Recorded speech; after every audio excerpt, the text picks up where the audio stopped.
ఓం గం గణపతయే నమః. ఓం త్రయంబకం యజామహే సుగంధిం పుష్టివర్ధనం ఉర్వారుకమివ బంధనాన్ మృత్యోర్ముక్షేయమామృతాతో. మృత్యుంజయేశ్వరాయ నమః. నీలాంజనసమాభాసం రవిపుత్రం యమాగ్రజం ఛాయామార్తాండసంభూతం తం నమామి శనైశ్చరం. ఓం శం శనైశ్చరాయ నమః. జ్ఞానసిద్ధిని వీక్షిస్తున్నటువంటి ప్రేక్షక మహాశయులందరికీ కూడా శని యొక్క అనుగ్రహము, మృత్యుంజయేశ్వరుడి యొక్క అనుగ్రహముతో మీరు పడుతున్నటువంటి కష్టాలన్నీ తొలగిపోయి ఎంతో ఆనందకరమైనటువంటి జీవితము శని భగవానుడు మీరు చేసే కర్మల ద్వారా ప్రసాదించాలని ఆశీర్వదిస్తూ ఆశిస్తూ, ముఖ్యంగా ఈ వీడియోని ఎవరైతే గనక స్కిప్ చేయకుండా పూర్తిగా చూడండి. అది ఎన్ని నిమిషాలు అనేది కాదు, ఎందుకంటే కాలాన్ని శాసించేవాడు, కాలం లోపల మనల్ని అందరినీ కూడా ఇబ్బందులు పెట్టేవాడు, ఆనందపరిచేవాడు శని భగవంతుడు మాత్రమే మనకున్న నవగ్రహాలలో. కాబట్టి ఆయన కొన్ని రాశుల వారికి మేషాది మీనరాశి పర్యంతము ఆయన పరిభ్రమించేటటువంటి కాలంలో ఇప్పుడు మార్పు కలుగుతోంది.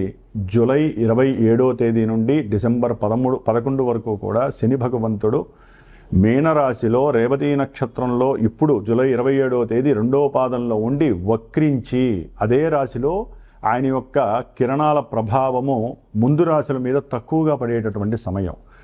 దాదాపుగా అక్టోబర్ 9వ తేదీ వరకు కూడా రేవతి నక్షత్రం 1వ పాదం అంత్యం వరకు ఉండి, తర్వాత తన యొక్క సొంత నక్షత్రమైనటువంటి ఉత్తరాభాద్ర నక్షత్రంలోకి ప్రవేశించి డిసెంబర్ 11 వరకు కూడా కొన్ని రాశుల వారిని అతలాకుతలం చేస్తూ, ఆల్రెడీ ఏలినాడు శని, అష్టమ అర్ధాష్టమ శనిని అనుభవిస్తూ, ఎవరికైతే శని మహర్దశ, శని అంతర్దశలు విదశలు జరుగుతున్నాయో, ఎవరైతే మకర రాశి, కుంభరాశి, లేకపోతే మేషరాశి, మీనరాశి, సింహరాశి, అట్లాగే ధనస్సు రాశి, కన్యారాశి, ఇట్లా ఏలినాడి ఇలాంటి శని ప్రభావాలు ఎవరైతే తీవ్రంగా ఎదుర్కొంటున్నారో వారందరికీ కొంత ఓదార్పుని, కొంతమందికి అంటే భావాల పరంగా ఆయన యొక్క దృష్టి తగ్గడం ద్వారా విశేషమైనటువంటి కారకత్వాలతో ఆయన ప్రయాణం సాగుతూ ఉంటుంది.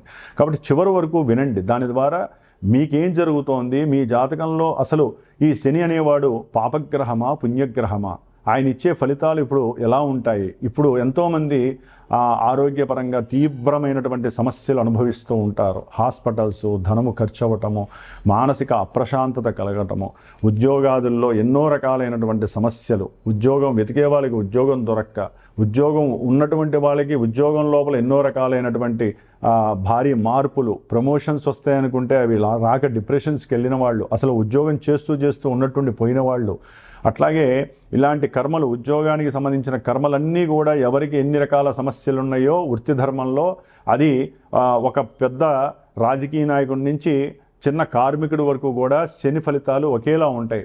ఎప్పుడు వారి యొక్క జన్మజాతకంలో లగ్నరీత్యా శని మంచివాడా చెడ్డవాడా ఇది గనక గమనించి, అక్కడ శని వక్రించి ఉంటే ఫలితాలు ఏంటి, వక్రం లేకుండా రుజుమార్గంలో ఉంటే ఆయన ఏం చేస్తాడు, ఆయన దృష్టిల ప్రభావం ఏ రాశుల మీద పడితే ఆ లగ్నం వాడికి, ఆ రాశి వాడికి ఇప్పుడు ఆయన వక్రించడం ద్వారా ఏ ఫలితాలు తీవ్ర రూపం దాలుస్తాయి, ఏ ఫలితాలు వారికి అనుకూలమైన ఫలితాలు కలుగుతాయి.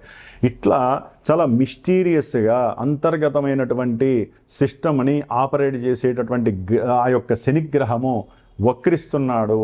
మనకి జ్యోతిష్య శాస్త్రం ఒకటే చెబుతోంది, శుభగ్రహాలు వక్రిస్తే శుభ ఫలితాలని, పాపగ్రహాలు వక్రిస్తే పాప ఫలితాలని ప్రసాదిస్తాయి అని చెప్పి జ్యోతిష్య శాస్త్రంలోనే ఉంది. అయితే ఇప్పుడు ఈ రాశి వారికి వక్రించడం ద్వారా ఈయన వెనకాల ఉన్నటువంటి రాశి ఫలితాలు ఇస్తాడు అనేటటువంటిది ఏ శాస్త్రంలో లేదు. అక్కడ ఏంటంటే ఆయన రుజుమార్గంలో ప్రవేశించేటప్పుడు ఆయన యొక్క దృష్టి డిగ్రీస్ పరంగా ఉంటుంది. అంటే ఇప్పుడు సపోజ్ మనము మీనరాశిలో 20 డిగ్రీల చేంజ్లో ఆయన ప్రయాణం చేస్తూ ఈ 26 వరకు కూడా ఆయన యొక్క దృష్టి మనకి దాదాపుగా వృషభ రాశి 20 డిగ్రీల నుంచి మిథున రాశి 20 డిగ్రీల లోపల రోహిణి నక్షత్రం, మృగశిర నక్షత్రం మీద పడుతోంది.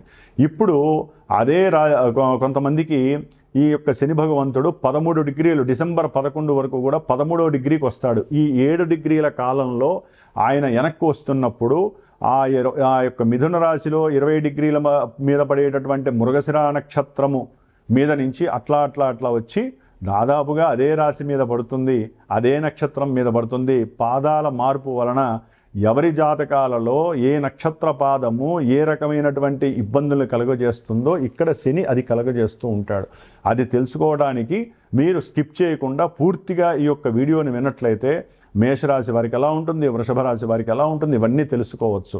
ఎందుకంటే దీని ద్వారా సపోజు ఇప్పుడు కొంతమంది జన్మజాతకాన్ని చూపించుకుంటారు, వివాహం గురించి, ఉద్యోగం గురించి, విదేశీయానం గురించి, లేకపోతే పిల్లలు పుట్టట్లేదని, లేకపోతే అనుకున్న కార్యాలు ముందుకు వెళ్ళట్లేదని, ఎన్ని సమస్యలంటే తెల్లారు లేస్తే నాకు ఎంతోమంది ఫోన్లు చేసి నేను ఎన్నో జాతకాలు చూస్తున్నప్పుడు అక్కడ కలిగే ఇబ్బందులు మొత్తం శని వలన కాదండి, వేరే గ్రహాలు దశలు అంతర్దశలు ఆపరేట్ అయినప్పుడు కూడా ఈ యొక్క శని భగవంతుడు ఏలినాటి శనిగా వచ్చినప్పుడు, అర్ధాష్టమ శనిగా వచ్చినప్పుడు, ఇలా వక్రించినప్పుడు మొత్తం వాళ్ళ సిస్టమే తేడా అయిపోతుంది. ప్రశాంతంగా పడుకుంటున్న వాడికి నిద్ర పట్టదు. ప్రశాంతంగా ఇంట్లో ఆలుమగలు అన్యోన్య దాంపత్యంగా ఉన్న వాళ్ళకి ఒక్కసారి అనుమానాలు, ఎన్నో అవమానాలు జరగటం, శత్రుత్వాలు కలగటం, కోర్టు బాధలు ఉండటం. ఇప్పటిదాకా ప్రశాంతంగా జీతంతో హ్యాపీగా ఉన్నటువంటి వాళ్ళకి ఉన్నట్టుండి అప్పులు చేయాల్సిన పరిస్థితి, రుణ బాధలు తీవ్రంగా ఉండటం, దాని ద్వారా కొంతమంది అఘాయిత్యాలు చేసుకునే పరిస్థితి, కొంతమంది మానసికంగా విపరీతమైనటువంటి దోషాలు కలుగుతాయి, సంతానంతో ఇబ్బందులు కలుగుతాయి, ఏది మాట్లాడినా బంధువులతో సమస్యలు కలుగుతాయి, ఉద్యోగంలో ఉన్నట్టుండి విపరీతాలు. ఇట్లా శని ఎన్నో రకాలైనటువంటి వైపరీత్యాలను కలుగజేస్తాడు. కాబట్టి తప్పకుండా మేషం నుంచి మీనరాశి వారికి ఆయన పరిభ్రమించే ఈ సమయాల్లో ఏ విధంగా ఉంటుందో తెలుసుకునే ప్రయత్నం చేయండి. ఏదైనా మీకు జాతకరీత్యా సమస్యలు అధికంగా ఉంటే నాకు ఫోన్ చేయండి నా నెంబర్కి. మీ జాతక పర్యవేక్షణ అయితే జాతక పర్యవేక్షణ చేయండి. లేదా ఈ 4.5 months కూడా డిసెంబర్ 11 వరకు ప్రతి అమావాస్యకి ముందు వారం రోజులు కూడా నేను శనిగ్రహానికి విశేషమైనటువంటి జపాన్ని, మృత్యుంజయ జపాన్ని ఆచరిస్తూ ఆ అమావాస్య రోజున శనిగ్రహానికి, మృత్యుంజయానికి వారికి ఎవరైతే నాకు వారి యొక్క గోత్రనామాలు ఇచ్చి మా యొక్క సమస్య ఇదని చెప్తారో వారి కోసము ప్రత్యేకించి అందరికీ అందుబాటులో ఉండే విధంగా ఎంతోమంది ఎన్నో సమస్యలను ఎదుర్కొంటున్నారు. ఉన్నవాళ్ళు చేయించుకుంటున్నారు, లేని వాళ్ళు కొన్ని చేయించుకోలేని పరిస్థితి, జపతపాదులు.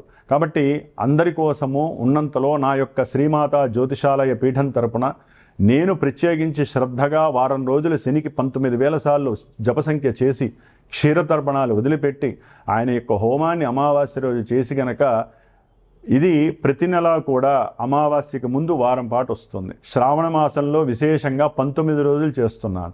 ఇప్పుడు శ్రావణ మాసంలో మనకి 15వ తేదీ నుండి అంటే ఆగస్టు 15 నుంచి దాదాపుగా సెప్టెంబరు 4వ తారీఖు వరకు కూడా 19 రోజులు చేసి ఆ శనివారం పూట హోమం ఉంటుంది. కాబట్టి ఈ యొక్క నెల చేసే పూజల్లో ఎవరైనా మీ యొక్క సమస్యలు నాకు తెలియజేస్తే నేను చేసి పెడతాను.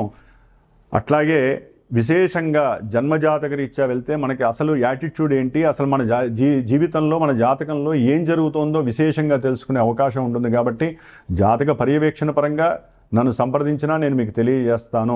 విశేషంగా ఇలాంటి పూజకి ఎవరైనా సరే ఎవరి కర్మస్థితి వారిది, ఎవరి గోత్రము, ఎవరి పేరు, ఎవరి నక్షత్రము, దాని పరంగా వారి యొక్క కర్మ ఏ విధంగా జరుగుతోందో దాన్ని నివృత్తి చేయడానికి నా వంతుగా మంత్రప్రయోగాన్ని చేస్తూ చిన్న స్వామివారికి సంబంధించినటువంటి వైబ్రేషన్ థియరీ ప్రకారం ఉన్నటువంటి సంఖ్యలని చిన్న రాగి రేకు మీద అభిషేకం చేసి హోమం చేసి ఆ రాగి రేకు మీకు పంపించే ప్రయత్నం చేస్తాను హోమభస్మం ద్వారా. అది గనక మీ దగ్గర పెట్టుకున్నట్లయితే శని బాధలు మిమ్మల్ని టచ్ కూడా చేయవు. మరి ఇప్పుడు మేషం నుంచి మీనరాశి వరకు ఏ విధంగా ఏ రాశుల వారికి ఉంటాయో ఉన్నంతలో క్లుప్తంగా చెప్పుకుందాము. ప్రతి నెలా దీని గురించి చర్చించుకునే ప్రయత్నం అయితే మనం చేస్తూనే ఉందాము. ఓం శనేశ్వరాయ నమః, ఓం మృత్యుంజయేశ్వరాయ నమః. ధనుస్సు రాశి. ధనుస్సు రాశి వారికి శని వక్రగతి వలన జూలై 27 నుంచి డిసెంబర్ 11 వరకు ఈయన 2 నక్షత్రాలు ఒకే రాశిలో ఉండి మారుతాడు. అంటే ఈయన సొంత రాశి, అది కూడా మీనరాశి అనేది ధనుసు రాశి వారికి సొంత రాశి, 4వ స్థానం, గృహస్థానము, సౌఖ్యస్థానము. మరి సౌఖ్యము అంటే వీరికి అర్ధాష్టమ శని ఆల్రెడీ నడుస్తూ ఎన్నో రకాలైనటువంటి సమస్యలు ఎదుర్కొన్న వాళ్ళల్లో ఈ యొక్క ధనుసు రాశి వారు కూడా ఉన్నారు. చతుర్థము వాహన సౌఖ్యాన్ని, మాతృపరమైనటువంటి సౌఖ్యాన్ని, గృహ ఆస్తులు, వాటికి సంబంధించినటువంటి అనుకూలతలు, అట్లాగే విద్యపరమైనటువంటి ఇలాంటి విషయాలన్నిటిలో కూడా వీరు నెగిటివ్గా అనుభవిస్తూ, ఎందుకంటే అండి జన్మజాతకంలో మనకి దశలు కనుక యాక్టివ్గా ఉన్నాయనుకోండి, పాజిటివ్ యాక్టివ్లో శని కూడా ఏం చేస్తాడు, వాటిని కొంతవరకు ఆపుతున్నా, ఆలస్యాన్ని విఘ్నాలను కలగజేసిన మన జాతకం పుట్టినప్పుడు ఉన్న జాతకాన్ని ఇచ్చే రవి బలం ఎక్కువగా ఉండదు జాతకంలో. ఆ యొక్క రవి ఇచ్చే ఫలితాలని శని ఎంతవరకు అడ్డుకుంటానంటే కొంతవరకు మాత్రమే నియంత్రించగలడు. అక్కడ ఆ పుషింగ్ అనేటటువంటిది ధనుస్సు రాశి వారికి ఎక్కువగా ఆధారపడి ఉంటుంది. కొంతమందికి విద్యాపరంగా, ఉద్యోగపరంగా, కళ్యాణపరంగా, వ్యాపారపరంగా అవన్నీ కూడా ఎన్ని ఆటంకాలు పెట్టినా అవన్నీ జరిగిపోతూ ఉంటాయి. ఆ ఆటంకాలు మన కళ్ళకు ముందు మన మనసుకి ఇబ్బందులు పెడుతూ ఉంటాయి. దాంట్లో మనసుకి సంబంధించి ఈయన ఎన్నో రకాల ఇబ్బందులు పెడుతూనే ఉన్నాడు. ఇప్పుడు ఏం చేస్తున్నాడు, వక్రిస్తున్నాడు. ఎక్కడ, రేవతి నక్షత్రంలో, అంటే బుధ నక్షత్రంలో, మిత్ర నక్షత్రంలో. వీళ్ళకి ఎలా ఉంటుందంటే పరిస్థితి అక్టోబర్ 9 వరకు ఒకలా ఉంటుంది. ఎట్లా, ఈ ధనుస్సు రాశి వారికి వ్యాపారపరమైనటువంటి విషయాలలో ఆలోచనలు పరిగెడతా ఉంటాయి.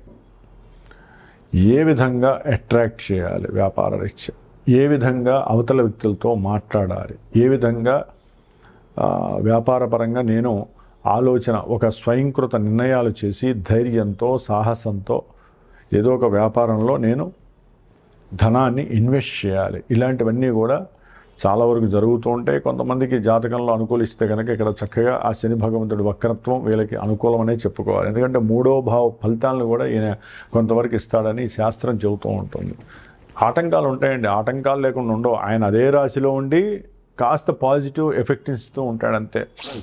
ఆయన యొక్క కిరణాల యొక్క శాతం తగ్గుతుంది. ఆయన వెనక డిగ్రీలకు వస్తాడు కాబట్టి ఆ వెనక డిగ్రీలకు వచ్చేటప్పుడు ఈయన 3వ భావం ఫలితాలు ఇస్తాడని ఒక చిన్న నాలెడ్జ్ విషయం అంతే. అది అర్ధాష్టమ శని ప్రభావం ధనుస్సు రాశి వారికి ఇంకో సంవత్సరం ఎక్కడికి పోదు, అలాగే ఉంటుంది. ఇబ్బందులు అలాగే ఉంటాయి. గృహంలో సౌఖ్యత ఉండదు, భార్యాభర్తల మధ్య అనుకున్నటువంటి రాణింపు ఉండదు, చక్కటి సౌఖ్యత ఉండదు. ఏదో ఒక విషయంలో గొడవలు పడుతూనే ఉంటారు, ఆందోళనలు వస్తూనే ఉంటాయి. కాకపోతే ఏంటంటే నియంత్రణ ఎక్కువ అవుతుంది. మనకి సౌఖ్యం ఎటు ఉండదులే, మనమే జాగ్రత్తగా ఉండాలి అనేటువంటి తత్వభావం ఎక్కువ పెరుగుతూ ఉంటుంది ధనుస్సు రాశి వారికి. కాబట్టి అనుకున్న కార్యాలయంలో కూడా కొంచెం ఆగిపోయిన పనులు కూడా ముందుకు వెళ్ళటానికి వీరి యొక్క కార్యదీక్ష, స్వయం ప్రతిపత్తి, స్వయం నిర్ణయాలు, ధైర్యము, సాహసము, పరాక్రమము ఇవన్నీ కూడా వీరికి ఏంటంటే శని భగవంతుడి వలన ఆర్థికంగా కొంత లాభం కలగటము, అనుకున్న ప్రయాణాలు జరగటము, దూర ప్రాంత ప్రయాణాల యందు ఇష్టత పెరగటము, వైరాగ్య ధోరణి అవలంబించడము, ఇలాంటివన్నీ కూడా కొంత వీళ్ళకి పాజిటివ్ సెన్స్ని పెంచే అవకాశాలు ఉంటూ ఉంటాయి. ప్రయాణాలు ఎక్కువగా ఉంటూ ఉంటాయి వీళ్ళకి. ఎక్కడా కూడా ఆటంకాలు ఉండవు. ఇప్పటివరకు ఆటంకాలు అక్కడికి వెళ్దాం ఇక్కడికి వెళ్దాం అనుకున్న వాళ్ళకి ఆటంకాలు పోయి చక్కగా అనుకూలతలు కలుగుతాయి. అట్లాగే ఎవరైనా సరే ఉద్యోగ ప్రయత్నాలు చేస్తుంటే ఉద్యోగ ప్రయత్నాలు సఫలీకృతం జరగటం, ఏదైనా సరే వివాహ సంబంధిత విషయాలలో కూడా జరగదు అని తెలిసినా కూడా గట్టిగా ప్రయత్నాలు జరగటం. కొంతమందికి వివాహ విషయాలలో ఎదురు దెబ్బలు చెదులు జరిగిన వివాహం సెట్ అవ్వడానికి వీళ్ళు ప్రయత్నాలు ఆచరిస్తూనే ఉంటారు. ఈ విధంగా ధనుస్సు రాశి వారికి కొంత అనుకూలమైనటువంటి ఆర్థిక పరమైనటువంటి సంభాషణలు, ఆర్థికంగా బలపడతారు, బంధువులతో సఖ్యంగా ఉండటానికి ప్రయత్నం చేస్తారు. అట్లాగే వీరు ధైర్యంతో చేసేటటువంటి సాహసోపేతమైన స్వయం ప్రతిపత్తి నిర్ణయాలన్నీ కూడా ఒక కుదింపుకు వచ్చి అనుకూలమైనటువంటి భావనలు కలుగుతాయి. సేవకా భాగ్యాల్లో అంటే వీరి కింద పనిచేసేవాళ్ళు ఎవరైనా సరే ఉద్యోగాల్లో ఉన్నట్లయితే వారి యందు ఆదరణ, జాలి, దయ కలిగి ఏదో చేతనైన సహాయం ఆచరించటం, ఇలాంటివన్నీ కూడా ఈ యొక్క ధనుస్సు రాశి వారికి అనుకూలమైనటువంటి ఫలితాలు కలిగే అవకాశాలు ఎక్కువగా ఉన్నాయి. కాకపోతే ఏంటంటే అర్ధాష్టమ శని దోషం తొలగిపోవడానికి జన్మజాతకంలో అసలు దశలు అంతర్దశలు మంచిగా జరిగితే ఇవన్నీ జరుగుతాయి, లేకపోతే కొంత నెగిటివ్ ఎఫెక్ట్సే ఉంటాయి ఈ విషయాల్లో. కాబట్టి ముందు జన్మజాతక పర్యవేక్షణ చేయించుకునే ప్రయత్నం చేయండి. ఎక్కువ ఇబ్బందులు ఎవరైనా పడుతున్నట్లయితే, లేకపోతే ఏదీ లేదు అనుకున్న వాళ్ళు, జాతక లేదు అనుకున్న వాళ్ళు ఆ యొక్క పరిహారాల్లో మీరు కూడా పార్టిసిపేట్ అయ్యి ఆ యొక్క శనిగ్రహ యంత్ర రక్ష ద్వారా కొంత ప్రయత్నాలు ముందుకు వెళ్ళటానికి, శత్రు రోగ రుణ విముక్తి జరగడానికి, వివాహాల్లో ఆలస్యం లేకుండా ముందుకు వెళ్ళడానికి, ఇట్లా ఎన్నైతే శని వలన ఆటంకాలు కలుగుతున్నాయో, అర్ధాష్టమ శని దోషాలు ఎక్కువగా ప్రయాణాల్లో ఆటంకాలు, ప్రయాణాల్లో ప్రమాదాలు ఇట్లాంటివి ఎన్నో జరుగుతున్నాయో వాళ్ళందరికీ కూడా శని యొక్క అనుగ్రహం కలుగుతుంది. ఓం శం శనైశ్చరాయ నమః.